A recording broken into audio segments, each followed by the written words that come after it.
Welcome to the Inner Athlete Podcast, where we help young athletes, parents and coaches build strong, resilient and high-performing athletes for sport and life.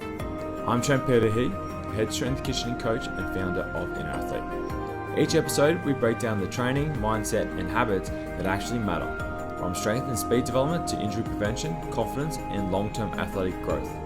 Whether you're a parent trying to support your child or an athlete chasing their potential, you're in the right place. Let's get into today's episode. Welcome back to the Inner Athlete Podcast.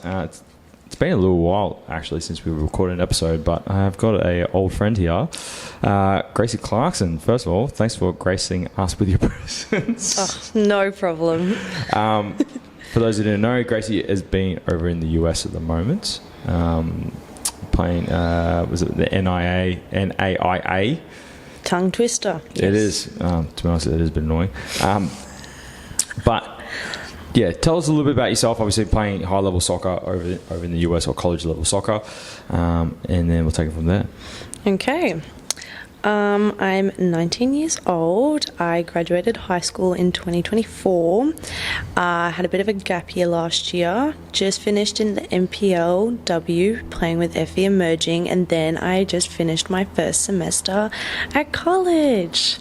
And I just got back a few weeks ago, and then I'm here. Yeah, and then what college are you playing at the moment? I'm playing at Rocky Mountain College in Montana. Yeah. First of all, how's the weather? Oh, when I get back, it's going to be bloody freezing. Yeah. Oh, I've got my mittens ready.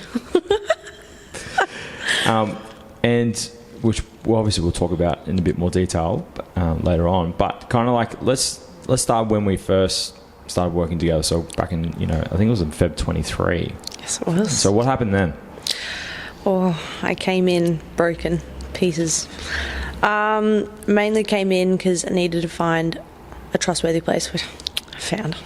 Found Trent. And yeah, I had a really big problem with my ankle. I came off an injury of a grade 2 tear on my ligaments, and I just had no mobility in it and just needed to rehab them, get strong again, and yeah, just find a strength and conditioning coach. Yeah, and then how long were you off actually? It was off for quite a while. Yeah, about 4 or 5 months roughly. Yeah, and off then, the top of my head. And then how did you do it? Oh, I actually did it at Bentley. Oh, against it was actually my own fault. I went into a dodgy tackle, and I had a problem when I defend. I leaned on a girl, so then she stepped away, and I rolled my ankle, and I thought I broke my ankle because it flipped upwards, but I only tore the ligaments. But yeah, then Cass dog rushed me to hospital, and then that was about it. Yeah, and then at least it wasn't broken. Thank God. I was having a heart attack, but still torn. And then obviously you came in, we discussed about the injury, a bit of the rehab process moving forward, and then when you reflect back now, what was your mindset and mentality behind obviously just reflecting upon during that time in 23? I was a lot younger, so going through my first major injury of anything of that type was just so stressful, and I was just freaking out. I was like, oh my God, am I going to come back from this? And I did. But yeah, mentally it was just really tough to go through that first roadblock because it was just the first major injury, and it was just really scary. Is there anything you could take away from that kind of helped you? Was it more the fear of the unknown that kind of caught you out in terms of how scary this was for you? When I was younger, I always thought I was invincible. I'd never break myself, and then I did, and I was terrified. And yeah, I was just so bad. But coming back from it was okay, because the biggest thing I could take away from it was walking for the first time after the injury was the biggest eye-opener I've ever had in my life, because I relearned how to walk for the first time, and I was like, you never expect that to happen. But I was a stronger person afterwards. Going through something like that just really just makes you more resilient to get through stuff. I guess it created a different perspective moving forward. Oh yeah, 100%. And then how did that shape your preparation then moving forward from there? Just being a lot more careful, a lot more conscious, more stretching just so nothing happens, and smarter tackles, obviously. Yeah, which we worked on. Oh, we did. We have a secret technique. Yeah, well, it's not really a secret anymore. I wonder whose fault that was. Yeah. Anyways, And then one of the things we introduced you to was the activations. And then for those who don't know what the activations are, listen to the previous episodes with Carell on that in terms of how we implement it. Talk about your experience with it, because I think it's good for me to talk about it. It's good for me and Carell to talk about it. But obviously, you're on the receiving end of it. How has it helped you in your performance? Performance-wise, it helps a lot. I feel a lot looser. I feel a lot just warmer to get ready onto the pitch. It's just easier. But every other player knows it's annoying. You have to do it before training, and it's just it's a drag. I just really don't want to do it. But days that you don't do it, you feel the difference. It's I actually feel stiff. I feel sore afterwards. It's you could get injured. And just doing that extra 10, 15 minutes, just doing it, even though it is annoying, it makes a difference. You just feel a lot better and more. I feel safer on the pitch. It's just there's a safety net there. Okay, well, that's cool. And talking about safety, and you mentioned your hamstring. Now, the hamstring story. Do you want to tell the hamstring story? I feel like you're the professional in this one. Tell from your perspective. This is a funny one to bring up with Trent. Hamstring story. This was the time, this has been a while since we brought this one up. Again, I just had hamstring problems for a while, and it just, when I would play, it would just be niggling and it would just be really sore, and I only had my ankle as problems. So any hamstrings or quads, it was quite new. And I was just this is painful. And then on the way home, I'd sit in the car and whatnot, and I would just be in aching pain, and I'm something is not right. So I go to my physio, and they go it's probably just a weak hamstring, you need to train it more. And I'm okay, that's really weird, because I have very nice quads and reciprocate. So I was just I don't understand. I was okay, I train my lower body quite well. So I was you know what, maybe I just, at the level, once you jump up a bit, you probably need to do more. So I was okay, let's train some more. And it just got a little worse, and I was just something really isn't right. So I go to Trent, and I'm hey, something ain't feeling right. He has a look at it, and he's and I said, yeah, they just think I've got a really weak hamstring. He looked at me in utter shock. I will never forget the day of your face. It was priceless. And he goes you've got a strained hamstring. I don't know where you've got a weak hamstring. And he said my firing sequence was off. I remember what it was, but my glutes weren't doing their job, so then my quads were doing all the work for no reason. And I was that would make sense. Yeah, so what would happen was, you told me the story, I got you on the table, we tested your firing sequence. I think your hamstrings were firing first, and then it was glutes in your lower back. So your hamstrings were acting like your glutes, essentially. And then we know, I think we've spoken about your quads and the boxy quad story which is another story for another day. In terms of your quads were acting like your hip flexors, and your hamstrings were acting like your glutes. So it happens reciprocal on the opposite side. And then what we did was we did an activation session, and then it was fine ever since. Yeah. Since then. Because the glutes weren't doing their own job. The hip flexors weren't really doing their own job. And then the quads were acting as hip flexors, and the hamstrings are acting as glutes. And then they started to do their own job, which created more of an efficiency. So for the hamstrings, when you're running, obviously if you're overreaching or utilising your hamstrings as your glutes, so if you're going to hip extension or bringing your foot down towards the ground when you're running, your hamstrings are getting pulled in both directions, which was causing that strain. So obviously overstriding can be a factor within that, but if your glutes are not firing at the right time, in this case, or they weren't really firing, it doesn't matter how strong your hamstrings are if you don't have the correct firing sequence with that. And then I learned that from the activations, and then also from Cal Dietz as well, in terms of the firing patterns. As soon as we cleaned that up, I was that's fine. And it's you got meat missile legs. I'm what's the point of training hamstrings to get stronger when you're RDLing 60 kilos for 20 reps? I'm we don't need to get them stronger in that sense. We just need them to get to fire in the correct sequence. And after that, it was fine. I think the hamstring story is your rage bait. It's very funny. Yeah. But that's what happened. This is why I like the activation side, just a side note on that, because it looks at the whole body and how it's actually firing, rather than the specific site of hamstrings. Obviously, something going with the hamstrings, we know that, but what's potentially causing that? That's an outcome of something else in that case. Anyways, we move on from that. Okay, so talk about like your NPL. So obviously, talk about your NPL career. So, I think when you first started, you were with South Melbourne, and then you moved to FE Emerging. Yeah, talk to me about, talk to the people about your career in terms of like how you actually progressed through that side. Well, take it back to the very, very start. Before it was called Bentley, I was at Bayside in the under-12s. I was there for a year, and then I moved to South for majority of my NPL career with the Junior League. And then just recently, in 2024, I then signed with FE in their Emerging Matildas program, so their senior team. And I was there for 2 years before I went off to college. So that's kind of like the little journey of just where I was with teams.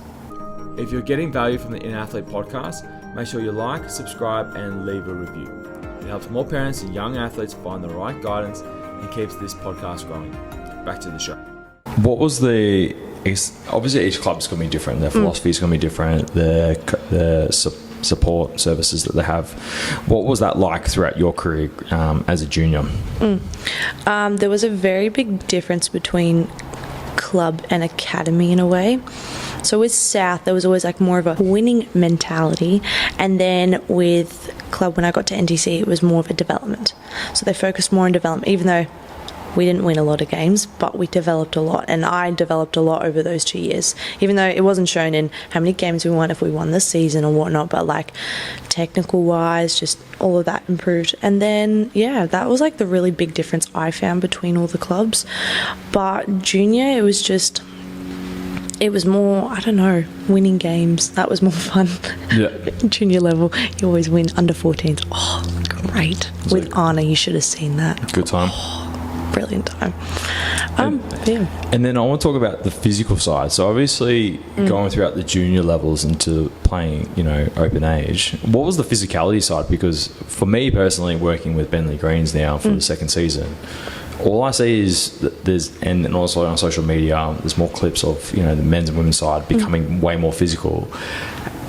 Did you see that development actually occur, or did you see that throughout the ages as well, like the physicality? Yeah, the older you got, the more physical it got, and it was really shown. There was just a huge jump between open women, like seniors, and then the young age groups, because you're used to playing girls your age and all that, and then when you jump up to seniors, it's like, oh my god, this girl's like 35, and it's like there's a big difference, and they've got a lot more experience, and those girls are a lot more stronger because they've got 10 years on you, at least 10 years of training, 10 years of all of that. So it's just, there's a big difference. So age groups you go up, there's a lot more physicality. And how did you deal with the physicality side? Oh, we came up with a technique for it. But it was just the first season at NTC when I was there at FE, it was a shock. It was just kind of blooding into seniors, and it's just like, it's a different game. But dealing with it was just, you got to train more to keep up with them. You've got to put in more hours because they've got more hours than you do. So you got to do the more hours. You just got to do that grind work just to catch up to them in a way. And did eventually. Now I'm not as afraid as I was of a senior girl. Anyone that's like 35, I'm like, I'll just play against them. Before, little me, I was terrified. Yeah, I think that's the other point is just because when I see the junior girls play against like the senior girls, like whether it's like 20s and seniors, like scrimmage, it's almost like the 20s girls will try and like almost like trying to push them over. And it's like in the game, it's not actually the point. Yeah. It's actually to be able to like stand your ground or just be able to knock them off just a little bit. Yeah. For me, as a coach, psychologically, if you knock them off a little bit and you do that multiple times, that's more likely to get into someone's head. Exactly. It's like, why am I not winning the ball? Like, it's all just minor stuff that they're not going to recognise. Yeah. Anyways, that's my take. Anyways, moving forward. Let's talk about the recruitment side. So, what was your decision to go to the US? I actually didn't know I wanted to go. I was all of my high school year of year 12, I was like, let's go. And then next week I'd be like, you know what? I think it's terrible. I want to stay here. And it was just on and off. I felt so bad for my high school counsellor because she was just like changing all my classes. And she's like, you should stay in this. And I was like, no, I want to go to the US. And then like 2 weeks later I'll come back and go like, no, I want to stay here. I felt awful for her. But at the end of year 12, I graduated. I had no clue what I wanted to do. I didn't know if I wanted to go to the US or if I wanted to stay here to do uni. I still had my uni offer. I was going to go to Deakin otherwise. I had that there if I needed it, but the big change was when I went to the US for the Surf Cup tournament straight after school. So that was like my little graduation. So tell us about the Surf Cup. Like what is it? What does it entail? And then what are the actual next steps from the Surf Cup? Yeah, so the Surf Cup is like a tournament in San Diego in California, and hundreds of teams are there. It's like a scouting tournament. You play there, college scouts come and they watch those games because it's normally high schoolers or younger girls or younger players hoping to go through. So we were there, I don't know, end of November to start of December for 2 weeks, and yeah, we flew over. We got to tour the US as well, and we played down in the Surf Cup. We played 3 games. We won all 3, I'm pretty sure, or 1, 2, and then drew 1. But we won our little division. So there's like 1, 2, 3. We were in the middle division, and we won it. So that was really good. And yeah, it's just good exposure to coaches. Coaches can see you. Even international players, they're very intrigued about, because it's like, you don't have an Australian team come over here. It's like, it was quite good. But yeah, that's like really what it is. And then coaches contact you, or they give out details, and they might contact you, go like, hey, would love for you to come over. Let's have a chat about what you're interested in with college. So it's just a really good way to get in contact with them. And then what's the standard of football like? Because you mentioned that you won 2 and then drew 1. Like, obviously in the middle division, like how does it stack up where Australia is compared to, I guess, the US and other nations? Yeah, the best one to compare is where I was for college just recently to NPL.